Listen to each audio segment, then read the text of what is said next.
नमस्कार, आप देख रहे हैं डीडी टुडे न्यूज और मैं हूं आपके साथ ज्योति कनौजिया। आइए रुक करते हैं खबर की ओर। जनपद हापुड़ के पुलिस अधीक्षक अभिषेक वर्मा व अपर पुलिस अधीक्षक राजकुमार अग्रवाल ने हापुड़ कोतवाली बाबूगढ़ पहुंचे, जहां लोगों को नए कानून के बारे में बताया और नए कानून के प्रति जागरूक कर उन्हें कानून के बारे में समझाने का प्रयास किया।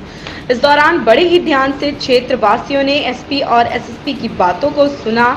बाबूगढ़ में एसपी ने कोतवाली परिसर में व्यापारी एवं क्षेत्रवासियों को नए कानून के बारे में जागरूक किया। आपको बता दें कि देश में भारतीय न्याय संहिता, भारतीय नागरिक सुरक्षा संहिता और भारतीय साक्ष्य अधिनियम प्रभावित हो गए।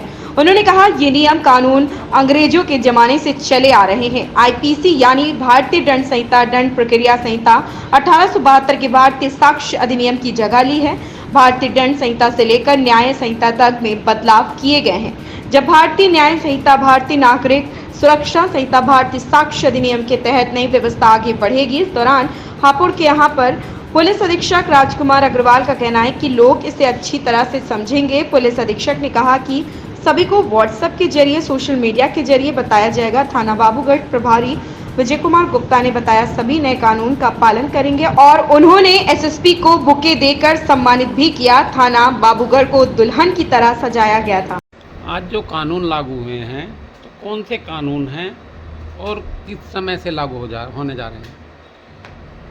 आज मुझे बताते हुए बड़ा हर्ष का अनुभव हो रहा है कि ये आज हम लोग अपने बनाए हुए कानूनों का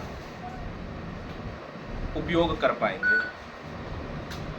कारण विषय ये भी है क्योंकि हम हमेशा जब से हमारा देश आज़ाद हुआ था उसके बाद से अंग्रेज़ों के बनाए हुए कानूनों को हम लोग उन्हीं के पालन कर रहे थे।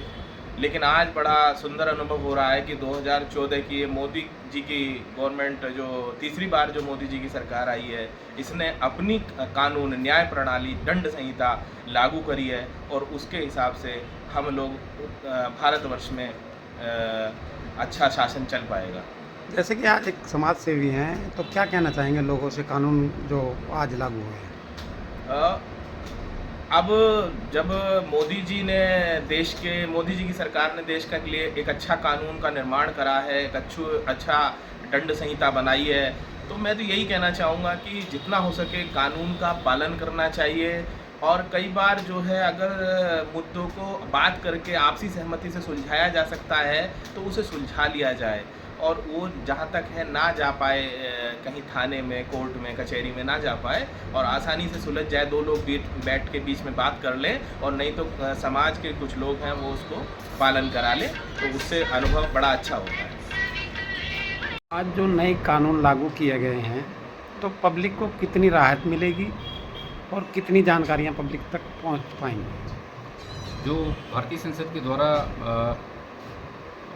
जो तीनों नए कानून 1 जुलाई से लागू किए जाने के लिए निर्देश दिए गए हैं, वो निश्चित तौर पे न्याय प्रक्रिया पर आधारित हैं। पहले के कानून जो है दंड आधारित थे और ये जो कानून है वो न्याय प्रक्रिया पर आधारित है। तो निश्चित तौर पे हम भारत के लोगों के लिए ये बिल्कुल निश्चित रूप से न्यायप्रिय होंगे। साथ ही साथ ये जितनी भी इससे संबंधित प्रक्रियाएँ हैं उनको हम लोग प्रत्येक थाने पर अलग अलग जगह गोष्ठियाँ कर रहे हैं। विभिन्न ग्रामीण अंचलों में भी हमारा कार्यक्रम आगे आने वाले समय में प्रस्तावित रहेगा कि हर जगह इन चीज़ों को हम लोग जो है लोगों को जागरूक करने के लिए लोगों को नए प्रावधानों से अवगत कराएं, ताकि लोग इन नव प्रावधानों को जान सकें और जो इन कानूनों की जो इनका मकसद है वो निश्चित तौर पे उस आधार पर सफल हो। जैसे कि अंग्रेजी शासन था, उस समय के कानून चले आ रहे थे, अब हमारे भारत के कानून होंगे, तो इस बारे में क्या कहना है? 1861 में जब 1857 का पचहत्तर जो फर्स्ट हमारा स्वतंत्रता संग्राम आंदोलन हुआ था, उसको दबाने के उद्देश्य से और भारत में दोबारा इस टाइप का आंदोलन ना हो, इसके उद्देश्य से जो है अंग्रेज़ों ने ये कानून बनाए थे, जो निश्चित तौर पे उस समय की अंग्रेज़ों के जो औपनिवेशिक व्यवस्था थी उसके हित में था। लेकिन अब जो नए कानून बनाए गए हैं उनमें न केवल नई टेक्नोलॉजी को जो समय के साथ साथ चेंज हो रहे हैं उनको भी साक्ष्य में एडमिसिबल करने की व्यवस्था करी गई है। साथ ही साथ जो लोग थाने पर नहीं आ सकते हैं उनके लिए EFIR की व्यवस्था करी गई है, 0 FIR की व्यवस्था करी गई है। साथ ही साथ उनको समय समय पर जो जांच की व्यवस्था है, जो इन्वेस्टिगेशन की प्रगति है, उससे अवगत कराने की भी व्यवस्था करी गई है, जो निश्चित तौर पे उन सबके लिए जो है हितकारी साबित होगा। कानून बने हैं उनमें क्या नया आया है, जरा बताइए। देखिए, 1 जुलाई 2024 से जो संसद द्वारा पारित नए कानून हैं, जिसमें भारतीय न्याय संहिता, भारतीय नागरिक सुरक्षा संहिता, इसको हम लोग लागू कर रहे हैं। जो पहले IPC थी उसकी जगह BNS और CRPC जो थी उसकी जगह BNSS और इंडियन एविडेंस एक्ट की जगह भारतीय साक्ष्य अधिनियम को इसमें लागू किया गया है। मुख्य रूप से इन सभी कानूनों में बहुत बड़े परिवर्तन किए गए हैं। जैसे महिला सुरक्षा को एक प्राथमिकता मानते हुए जो प्रथम चैप्टर्स हैं इसमें उसमें जोड़ा गया है। जो ऑफेंस मर्डर का 302 में लिखा जाता था उसको पहले के चैप्टर में सेक्शन 103 में BNS में परिभाषित किया गया है।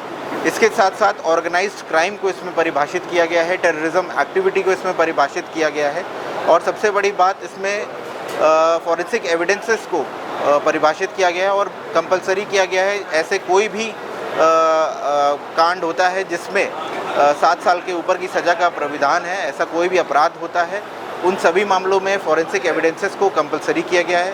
साथ ही साथ जो गिरफ्तार व्यक्ति हैं उनके परिवार को सूचना दिया जाना भी इसमें कंपलसरी किया गया है और ऐसे बहुत सारे परिवर्तन हैं जिससे आम जनमानस में एक न्याय के प्रति जो सरकार चाहती है कि पीनल की जगह न्याय के ऊपर ज़्यादा इसमें फोकस किया गया है, उसमें लिया गया है। जनपद हापुड़ में भी थाना कपूरपुर में आज पहली FIR BNS के अलग अलग सेक्शंस में दर्ज की गई है और साथ ही साथ जनता को अवेयर करने के लिए अलग अलग थाना क्षेत्रों में अलग अलग कार्यक्रम भी किए जा रहे हैं। तो भारतीय न्याय संहिता में महिलाओं के लिए क्या धाराएं जुड़ी हैं? देखिए, सबसे इम्पोर्टेंट जो गैंग रेप के अपराध है उसमें इस बार मृत्युदंड का प्रावधान किया गया है और जो इंडियन पीनल कोड में जो महिला के प्रति जो अपराध होते थे उसको अलग सेक्शन में डिफ़ाइन किया गया था, बहुत आगे के सेक्शंस में उनको सभी को प्राइमरी चैप्टर्स में इसमें डिफ़ाइन किया गया है। जो रेप की पीड़िताएं हैं उनका जो मेडिकल किया जाना है वो 24 घंटे के अंदर उसको किया जाना आवश्यक है और इसमें सभी ऐसे अपराध जो महिला के प्रति किए जाएंगे उसमें वीडियो एविडेंसेस और फॉरेंसिक एविडेंसेस को भी कंपलसरी किया गया। सर, मुकदमा दर्ज करने के दौरान थाना प्रभारी पीड़ितों को इधर उधर भटकाते हैं, इस पर क्या है? इसमें 2 नए कंसेप्ट 0 FIR और EFIR के जोड़े गए हैं। 0 FIR के अंतर्गत यदि कोई व्यक्ति जो दूसरे राज्य या दूसरे शहर का रहने वाला है और जो किसी और क्षेत्र में निवास कर रहा है उसके साथ घटना कहीं और घटित हो, वो कहीं पे भी जा कर के अपने नज़दीकी थाने में जा कर के जहाँ भी घटना घटित है वहाँ की FIR को वो लिखवा सकता है। इसमें EFIR को भी मैंडेटरी किया गया है। यदि कोई व्यक्ति ईमेल के माध्यम से FIR लिखवाता है तो 3 दिन के अंतर्गत आकर के उसमें यदि हस्ताक्षर करता है उस FIR को भी हम लिखने के लिए बाध्य होंगे। सर, मुकदमे के दौरान जो गवाही होती है, साक्षी दबाव में इधर उधर भटक जाते हैं, उनकी सुरक्षा के लिए सरकार ने क्या किया? देखिए, इसमें साक्षी सुरक्षा के लिए बहुत सारे प्रावधान जोड़े गए हैं और इसमें साक्ष्यों को सुगम बनाने के लिए वीडियो कॉन्फ्रेंसिंग को भी जोड़ दिया गया है। यदि कोई व्यक्ति जो दूसरे राज्य में, दूसरे शहर में है, अमूमन हमारे रिटायर्ड पुलिस कर्मचारी और ऐसे बहुत सारे सरकारी कर्मचारी जो दूसरे शहरों में पोस्टेड होते हैं, उनका एविडेंस अब हम वीडियो कॉन्फ्रेंसिंग के माध्यम से भी ले सकते हैं। खबर में बस इतना ही। बने रहें DD टुडे न्यूज़ के साथ।